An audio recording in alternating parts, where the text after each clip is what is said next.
Hola amigos de Página en Blanco, tengo el honor de entrevistar a Martín Riel. Él escribió en el 2019 este libro que tengo en mis brazos, que es Vizcarra, una historia de traición y lealtad. Es uno de los libros más vendidos del último tiempo sobre el tema político y que narra aquellas cuestiones internas acerca de Martín Vizcarra. Es una investigación periodística y acá te tenemos, Martín. Un gusto. Igualmente, encantado de acompañarte, Paul. ¿Te sorprende lo que ha ocurrido con el gobierno de Martín Vizcarra? El libro acaba cuando Martín Vizcarra está, digamos, todavía en el poder. ¿Te sorprende Ujú. cómo terminó el cuento?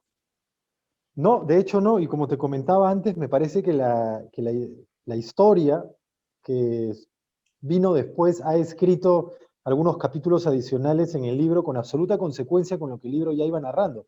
De hecho, el libro termina, bueno, lamentablemente uno o dos spoilers tendré que soltar, pero nada que ya no sea público. Cuando a Meche Arauz se le acercan para empezar a tentarla sobre la posibilidad de que ella quizás pueda asumir la presidencia ante una eventual vacancia de Martín Vizcarra. Ahí termina el libro, en la parada militar de aquel año, 2019, en la que Martín Vizcarra no saluda a Mercedes Arauz, apenas hace un ligero movimiento con la cabeza, pese a venir saludando a todos quienes estaban al lado de ella, lo que se consideró un desaire, ¿no? Y trato yo de explicar en el libro, y seguro vamos a detallar ello más adelante, cómo es que este personaje llega a Palacio de Gobierno y cómo algunas de sus, digamos, su modus operandi o algunas de sus maneras de hacer política ya eran claras cuando él era presidente y era además muy popular. Lo que pasa es que creo que la mayoría de peruanos prefirieron no ver ese lado de Martín Vizcarra, que ya resultó evidente tiempo después. Vamos tiempo atrás, cuando Martín Vizcarra es presidente regional de Moquegua. Tú bien describes en el libro que ya hay un modus operandi de cómo él lograba sus metas, porque, digamos, el señor Vizcarra era eficaz, ¿no? Para lograr aquello que se proponía, pero muchas veces no lo hacía necesariamente a través de una vía que sea la más ética, ¿no? No sé si podrías detallarnos un poco acerca de eso, de cómo era en aquellos años, para luego hacer la Sí. comparación con lo que pasaba en el gobierno. Bueno, si resumimos mucho, quizás hay dos características de él que desde Moquegua ya eran evidentes. Primero, cuando se lanzó a Moquegua a la presidencia regional el año 2006 con el partido aprista y no llega a alcanzar el máximo puesto regional, en aquel momento el partido aprista ya lo acusaba de desleal y algunos directamente de traidor. Consideran que Martín Vizcarra usó al partido aprista, eso es lo que señalan los apristas allá, con quienes conversé, pero que cuando llegó el momento de la campaña en la que él debió de aceptar los lineamientos que planteaba el mismo partido aprista, él se abrió y prefirió hacer campaña más bien con sus allegados, entre ellos su hermano mayor. Eso por un lado. Luego alcanza la presidencia regional con el movimiento que le prestó un amigo de su padre.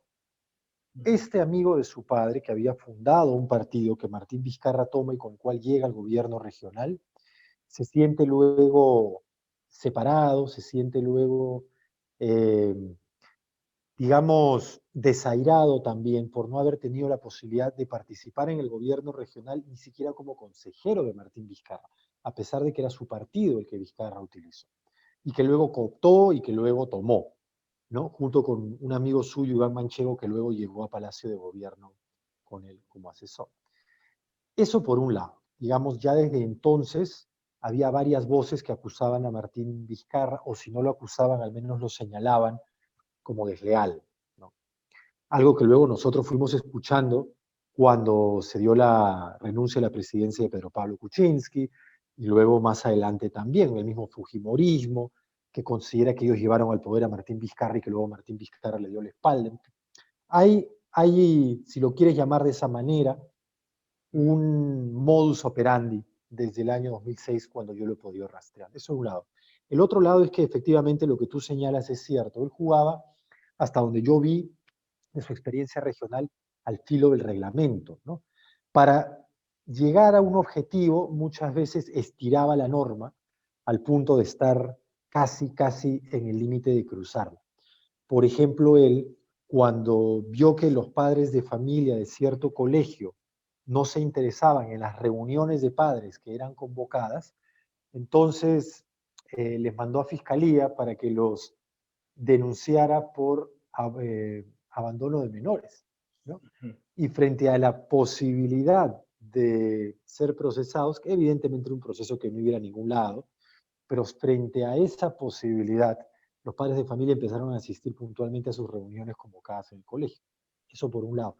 Por otro lado, a la Southern allá les sacaba a la gente a la calle directamente, ¿no? Iba, les tocaba la puerta, les pedía un dinero adicional para usarlo como parte de su presupuesto en educación, que fue finalmente la bandera que él levantó y con la cual se hizo popular y llegó a saltar de la política regional a la política nacional. Pero cuando la Southern decía, nosotros ya pagamos los impuestos que la ley nos exige pagar, él le sacaba a la gente a la calle, a la Southern, amenazaba con paralizaciones, y frente a la posibilidad de una paralización que le costara varios millones de dólares, la Southern usualmente se dejaba torcer el brazo. Perdona que haya sido esto largo, un arco largo, pero de una manera te pinta el panorama de Moquegua al menos. Sí, y para entender un poco con las, digamos, informaciones más recientes sobre él, más o menos así era como obtenía estos vuelos de las avionetas que le prestaban para la delegación de Bolivia o todas estas, digamos, cuestiones extra que él podía obtener de estas empresas a partir de someterlas a algún tipo de presión. Bueno, en ese caso que tú mencionas, claro, en realidad ya eso es parte de una investigación por haber aparentemente recibido coimas, ¿no?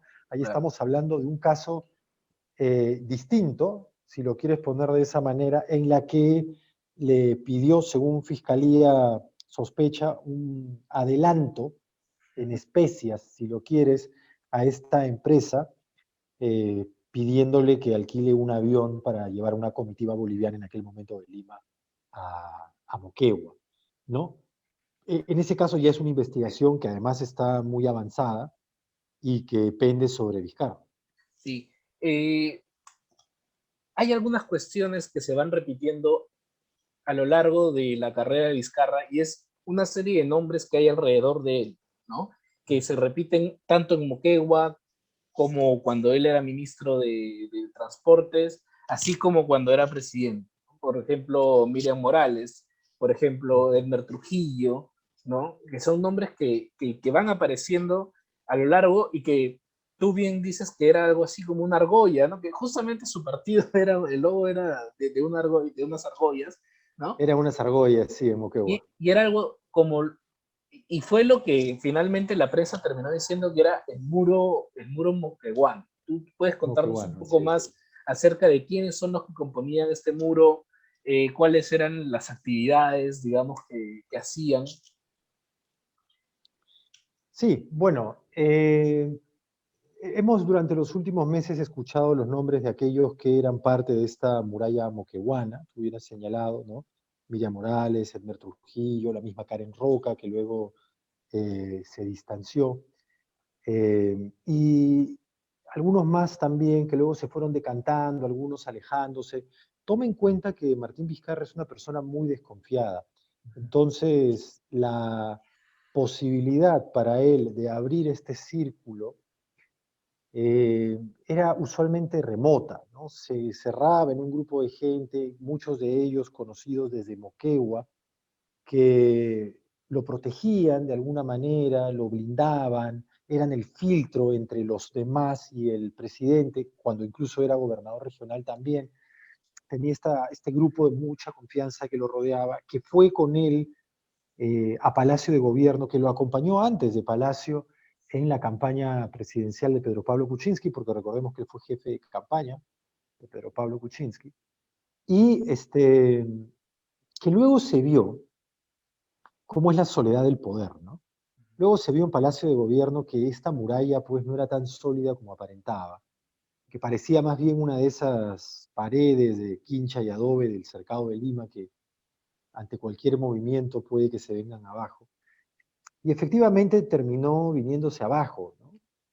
Fue, y comenta algo Carlos Paredes en su libro, porque esto pasó después de que mucho después de que yo cerrara mi libro, pero él comenta el detalle de las rencillas internas, los celos, las luchas de poder alrededor del presidente, que terminaron desatando esta suerte de escandalete, el de Richard Swing, pero que trajo bastante cola, porque reveló que esa muralla sólida no lo era tal, y que el presidente, que es, como digo, una persona muy desconfiada y que había depositado su apoyo emocional, moral, hasta logístico, emocional y logístico en este grupo que lo rodeaba, termina exponiéndose como un presidente en solitario, ¿no? Ujú. Termina siendo traicionado de cierta forma, más o menos como él mismo había traicionado en teoría, a muchas personas, ¿no? Bueno, lo que yo intuyo también es que muchos de ellos terminaron viendo un modus operandi o una actitud en el presidente para con otras personas y finalmente, ¿me escuchas, no? Porque tu Sí, completo se fue. Sí. sí. Te escucho un poco lejos, pero sí. Terminaron viendo en el presidente quizás algunas actitudes para con otras personas que lo acusaron de desleal o traidor, que quizás terminó siendo muy natural, ¿no? Y en un escenario de ese tipo, pues quizás ese resquebrajamiento tarde o temprano se iba a producir. En esa muralla estaba también Oscar Vázquez, que tengo entendido que es cercano a él todavía, pero no públicamente, ¿no? Su asesor de prensa, si quieres, Ujú. a quien yo llamé para solicitar una entrevista con Martín Vizcarra cuando estaba escribiendo el libro y él me la negó. Él me dijo, en otras palabras, y está textualmente en mi libro, él me dijo algo así como, él no te puede dar una entrevista porque no sabe qué cosa estás escribiendo y de dártela sería como avalar el contenido de tu libro. Y eso pues para un periodista no es otra cosa que decir, quiere primero ver qué estás escribiendo antes de darte una entrevista, ¿no? Pues Eh, me parecía a mí me parecía inviable, ¿no? bueno, Parecía más bien una ahí persona... hay un tema también de libertad de expresión, y bien que lo digas, Mm, porque el presidente Martín Vizcarra ha tenido varios problemas con la libertad de expresión desde que era presidente regional en Moquegua, y también, por ejemplo, durante la pandemia, cuando hacía sus conferencias de prensa donde no se les permitía a la prensa hacer repreguntas, ¿no? Siempre ha tenido cierto temor hacia los periodistas, el presidente Martín Vizcarra, ¿no? bueno, yo creo que, aunque hay muy honrosas excepciones, pero en Moquegua usualmente el periodismo era eh, muy favorable a él. El mismo Oscar Vázquez, que termina siendo su asesor, era periodista pues de una radio en Moquegua y era un de hecho de elogios a la gestión de Martín Vizcarra, ¿no? Y luego, oh sorpresa, termina siendo el asesor que él se lleva a Palacio de Gobierno. Eh, Luego en Lima, yo creo también que mucha prensa lo trató muy suavemente, quizás porque su enfrentamiento con el Fujimorismo le granjeó simpatías en un sector de los medios y evidentemente en un importante sector de la ciudadanía, ¿no? Pero se enfocaron mucho en ese enfrentamiento con el Fujimorismo y creo que empezaron a dejar pasar algunos indicios que el presidente ya mostraba y que lo pintaban como lo que luego se terminó revelando, ¿no? Ujú. Sí, ahora volvamos a los inicios otra vez. Nos hemos ido por el final, te jalo otra vez para el inicio. Mercedes Ujú. Arauz y él. Cuando comenzó la campaña de PPK, parecía que habían parido entre los dos una bonita amistad. Inclusive mencionas que comían del mismo plato, que muchas veces lo que no terminaba Mercedes lo comía Martín Vizcarra, ¿no? Lo Eh, y, terminaba Vizcarra, sí. y cómo de allí pasó a simplemente no contestarle los teléfonos o no invitarla más a la PCM o a las reuniones del El Consejo de Consejo de Ministros. Ministros. Ujú. ¿Cuál crees tú que ha Bueno, sido que fue el detonante? eh, es una buena pregunta, ¿no? Porque la misma Mercedes Arauz también ha escrito a propósito de esto. Ella me contaba que efectivamente fueron muy cercanos durante la campaña electoral. De hecho, Mercedes Arauz fue una de las que abogó para llevar a Martín Vizcarra al equipo, al, digamos, como candidato. Todavía no estaba muy claro si como vicepresidente o como candidato al Congreso, porque eso también pasó por un periodo de evaluación. De hecho, Mercedes Arauz iba a ser la primera vicepresidenta. Ese fue el acuerdo con Pedro Pablo Kuczynski, un acuerdo que Pedro Pablo Kuczynski, según Mercedes Arauz, no respetó. Y lo pusieron a Martín Vizcarra como primer vicepresidente. Pero yo no diría que ese fue el detonante de la ruptura entre ellos. Yo creo que fue más bien el momento en el que Martín Vizcarra deja de contestar el teléfono cuando se requería desde Palacio de Gobierno un pronunciamiento de Vizcarra a propósito de que él renunciaría si es que Pedro Pablo Kuczynski era vacado. Recuerda que en aquel momento, ante la renuncia de los dos vicepresidentes, si es que PPK era vacado, la presidencia recaía en el presidente del Congreso, en aquel momento Luis Galarreta, pero él tenía obligatoriamente que convocar elecciones generales en un plazo de De 6 un año. meses.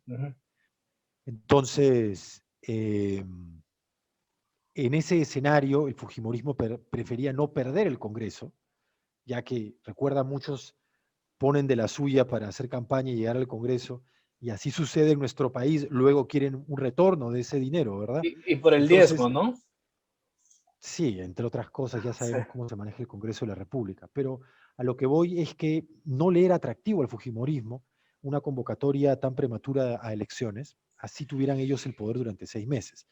Así que la posibilidad de que Martín Vizcarra renunciara los tenía frenados. Pero cuando Martín Vizcarra se enfrenta a ese escenario en el que desde Palacio le pedían un pronunciamiento a propósito de que iba a renunciar, pero por otro lado el Fujimorismo lo tentaba para que aceptara la presidencia, ¿no? Es cuando deja de contestar el teléfono a Mercedes Arauz, que se creía muy cercana a él, o se sentía muy cercana a él, y sentían que tenían confianza. Y lo que tú dices es cierto. Al final de los mítines de campaña, cuando rápidamente tenían que comer algo y luego ir a otro lado, porque así de intensos eran las campañas, en la época prepandemia, digamos, pues a veces Mercedes Arauz empezaba a comer un plato, no lo terminaba y Martín Vizcarra se lo acababa, ¿no? Y se llamaban hermanitos. Y cuando Martín Vizcarra pasó un cumpleaños en Lima, eh, con su familia en Moquegua y él estaba solo, Mercedes Arauz lo invitó a la peña a la oficina en Barranco para pasar ahí el cumpleaños con la hermana de Meche Arauz que cumplía el mismo día. Por eso se llamaban ellos hermanitos. Eh, pues yo te diría que fue en ese momento, cuando se da la posibilidad de la vacancia de Pedro Pablo Kuczynski y Martín Vizcarra empieza a distanciarse de Palacio y ya no contesta más el teléfono. Vamos a otro tema, porque los tiempos siempre apremian. Sí, Otro sí. tema que es bastante llamativo, al igual que el plato, pero eres muy, muy bueno describiendo escenarios, es Gracias. cuando se reúne con Keiko Fujimori en su departamento. Ah, sí, sí. Al mismo tiempo hay una fiesta infantil en ese edificio y como ellos querían Sí, ser discretos, sí, no, se tuvieron que quedar encerrados durante un tiempo para evitar sí. las miradas y no sabían qué conversar entre ellos, ¿no? No, es verdad. Sí, sí. Ahí, bueno, es esa tragicomedia de nuestra política, ¿no? A veces uno no sabe si está viendo una sitcom o House of Cards, porque parecen escenas que se mezclan unas con otras. Efectivamente, Keiko Fujimori fue al bloque donde vive Martín Vizcarra, sabemos que es un complejo de edificios en San Isidro, sobre 2 de mayo, y bueno, Keiko fue a verlo ahí. Y efectivamente, Keiko llega al departamento donde se produjo la cita. Ellos, ambos, Vizcarra y Keiko, van a una habitación aparte a conversar y dejan a Iván Manchego y a Daniel Salaverry en otro lado de esa habitación. que era, Salaverry había venido con Keiko y Manchego era quien esperaba ahí con Martín Vizcarra. Y luego de la conversación, que tampoco fue muy extensa, asumo pues que ninguno tenía especial interés en una cháchara larga con el otro, simplemente iban a cuadrar algunos puntos, pues en ese momento en el que termina la conversación, ya esto con Martín Vizcarra como presidente de la República, Keiko Fujimori pretende salir y se da cuenta que en el pasillo habían niños corriendo, porque había una puerta en un departamento cercano donde se celebraba una fiesta infantil. Y yo no sé, pues habrán estado escuchando por un rato la música de Barney, los Backyardigans, este, El sapito y todos estos. poco yo no sé qué cosa habrán estado escuchando encerrados en ese departamento durante por lo menos, ya no recuerdo si fueron 45 minutos o más de una hora, en los que se veían las caras sin saber qué decirse, hasta que finalmente el pasillo se despejó y pudo Keiko irse, ¿no? Pero me imagino ese momento que roza el ridículo frente a lo que en realidad era la reunión de los dos políticos más importantes del país en ese momento, ¿no? Sí, es muy interesante porque este ridículo se repite en ciertos pasajes del gobierno de Martín Vizcarra, ¿no? También el caso Richard Swing es una cosa muy ridícula, ¿no? Y que finalmente termina tirándose el gobierno. Claro, fue lo que empezó como, digamos, fueron las primeras grietas. Recuerda que el caso Swing fue el primer intento de vacancia, pero luego ya se utilizaron los antecedentes de la investigación sobre su gestión como gobernador regional, lo que ya gatilló el segundo intento de vacancia que fue exitoso. Pero es cierto que el caso Swing fue un parteaguas, fue un antes y un después, porque primero demolió la muralla moqueguana y reveló a todo el mundo que eso también era una olla de grillos, que había ahí un círculo de poder al que se aferraban algunos asesores y terminaron peleándose y apuñalándose entre ellos, y se les salió de control y acabaron por dañar la imagen presidencial. Y al final todo el mundo terminó, este, digamos, Miriam Morales terminó saliendo de Palacio, ella recibiendo agradecimientos, Karen Roca fue despedida, Óscar Vázquez tuvo que retirarse a las sombras más oscuras incluso, porque ya estaba en una penumbra permanente durante la gestión de Vizcarra. Y luego terminaron perdiendo el poder, ¿no? Pero sí, se dan estas situaciones a veces en nuestra política que rayan con el ridículo, eh, pese a lo serio que terminan siendo, o las serias que terminan siendo las consecuencias que devienen de estas situaciones, ¿no? Sí. Hablemos de otro personaje más que es muy interesante, que aparece en la campaña de Pedro Pablo Kuczynski y que tomó mucha relevancia para Vizcarra, que es Max Aguiar. ¿Quién es este personaje? Lo digo porque al parecer todas las grandes decisiones del gobierno de Martín Vizcarra pasaban por su ojo de manera previa. Mm. Sí, él es bueno, es un comunicador político, asesor argentino, que también fue llevado a la campaña por Mercedes Arauz, le gustó su perfil, eh, lo habían recomendado y ella sintió que era bueno, y el mismo Martín Vizcarra también lo escuchó, le pareció muy coherente y por sobre todo les parecía que lo que cobraba iba de acuerdo con el presupuesto de la campaña también, ¿no? Entonces terminaron deshaciéndose de quien tenían, que no les parecía el perfil que buscaban y sus decisiones o recomendaciones no habían sido exitosas, y terminaron adoptando a Maximiliano Aguiar. Él, luego de la victoria electoral de PPK,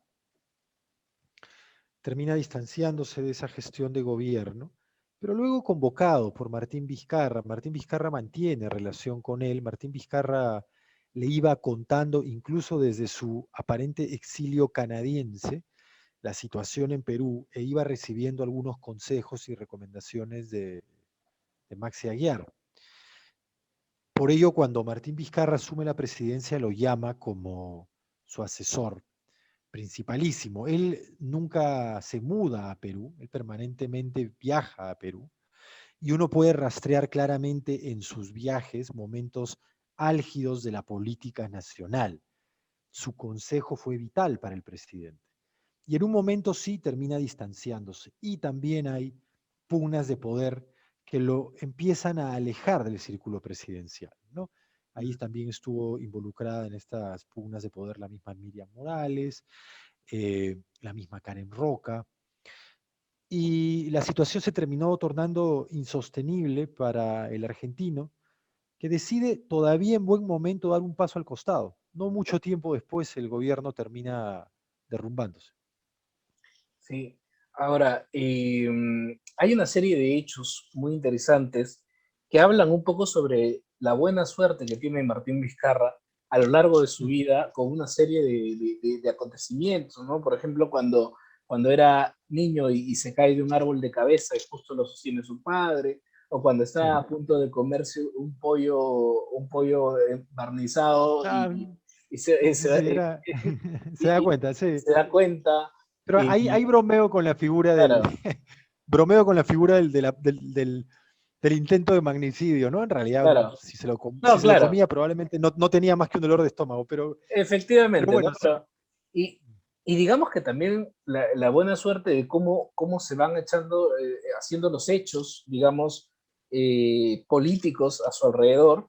Y hoy, Digamos, más fortuna tuvo, perdón que te corte, cuando el ataque en Cotahuasi de claro, de hecho, sí, así, de una columna senderista, ¿no? exacto, que Que venían a llegó, buscar a la persona encargada que era él, que era él, y sí. que Y él a mintió. él se le ocurrió, claro, mintió de una manera tan fácil que ya todos sabemos también, y de pronto pues una ráfaga de balas que, bueno, otra hubiera sido la historia, y que además a la persona que le sucedió en el cargo sí lo lograron matar, ¿no? Sí lo mataron, así Entonces, es. Ujú. eh, este tipo de curiosidades, ¿no? Y ahora observamos una campaña en la cual, a pesar de todo lo que ha ocurrido, está liderando a nivel congresal por su partido, ¿no? La Por el intención partido de Somos Perú. Es, es, de es, Somos es, Perú. es muy interesante las cosas que ocurren alrededor de este sujeto. Sí, interesante es una palabra amable. Yo creo Eh, que hay decisiones inexplicables del electorado, incluso en algunas encuestas todavía hay un 30% de votantes que considera que él realmente participó del ensayo clínico, ¿no? Eh, de Sinopharm. Entonces, bueno, miren, la ciudadanía tiene toda la información frente a sí. Yo creo que el trabajo de los periodistas no es tomar decisiones por los ciudadanos, sin duda, pero sí ponerlos frente a las evidencias y a los hechos, y si podemos contar una historia un poco más completa, que es lo que permite un formato de libro, entonces está en los ciudadanos el sopesar todo lo que sabe y ya luego decidir como desean, ¿no? Si él va a entrar al Congreso de la República, será por el voto popular. Hay gente que quiere darle nuevamente su confianza. Vamos a ver si no resulta inhabilitado antes por el Congreso, porque como sabemos, la política en nuestro país es siempre impredecible, ¿no? sí. Ahora, curioso que se junte con Salaverry, que es un perfil bastante parecido, ¿no? Mm. Daniel Salaverry también postuló por el APRA, tiene pasado aprista. Martín Vizcarra nunca militó en el APRA, pero su padre sí era un aprista reconocido en Moquegua, César Vizcarra. Luego, claro, Salaverry pasa al fujimorismo, es acusado de traidor por el fujimorismo, cuando siendo presidente del Congreso se distancia de su propia bancada. Sí, hay acusaciones similares que persiguen a ambos, ¿no? Desaires, digamos, incluso al fujimorismo. Los adjetivos que he escuchado del fujimorismo contra Salaverry y contra Vizcarra son los mismos. Eh, pero hubo una cercanía en algún momento, una cercanía política. Yo no podría intuir amistad en esta situación. De hecho, yo sospecho que Daniel Salaverry no se siente muy contento de esta alianza porque no ha capitalizado nada y simplemente tiene a un Martín Vizcarra que es muy probable que entre al Congreso de la República. Pero en algún momento recuerda que se voceaba que Daniel Salaverry podía asumir la presidencia del Consejo de Ministros, ¿no? En vez de Salvador del Solar en algún momento. Y finalmente no fue así, ¿no? Yo le he preguntado eso directamente a Salaverry y él Ni lo ha afirmado ni lo ha negado. Pero hubo mucha cercanía con ellos, ¿no? Casi un juego en pared en algún momento. Y luego, frente a esta campaña, se volvieron a unir, yo creo que con suertes distintas, ¿no? Salaverry, pues vemos, al menos hasta ahora, que las encuestas no lo tienen entre los potenciales candidatos a segunda vuelta. Pero Vizcarra sí aparentemente entraría por un partido que tampoco es que vaya a arrasar, no ha sido la locomotora que se pensó iba a ser. Creo que las denuncias sí han mellado su popularidad y su credibilidad, pero aún así hay un sector dispuesto a votar por él, ¿no? Así es, contradicciones de un país bastante, con bastantes problemas y con bastantes problemas a futuro a solucionar. Yo quiero invitar a los amigos a leer el libro de Martín Rill. Ha salido en esta reedición y yo te agradezco a ti por darme esta entrevista y ojalá podamos conversar de repente después de las elecciones a ver qué ha sido de nuestro personaje. De este o de otros, ¿no? Nuestra política no deja de darnos personajes curiosos. Así A es. veces, a veces yo creo que quisiéramos todos los peruanos tener una política un poco más predecible, ¿no? Un poco más ordenada, un poco más sólida. Pero esto es lo que nos ha tocado y de lo cual todos somos eh, votantes, pero además participantes, ¿no? Yo creo que depende de la reflexión antes del voto, el que no repitamos durante los próximos 5 años el quinquenio que acabamos de vivir. En todo caso, Martín Reed de todas maneras tendrá un libro para contarnos qué sucedió después en estos cinco años que vienen. Muchas gracias, Muchas Martín. gracias. Cuídate. Gracias, Paul. Un abrazo. Chao, chao.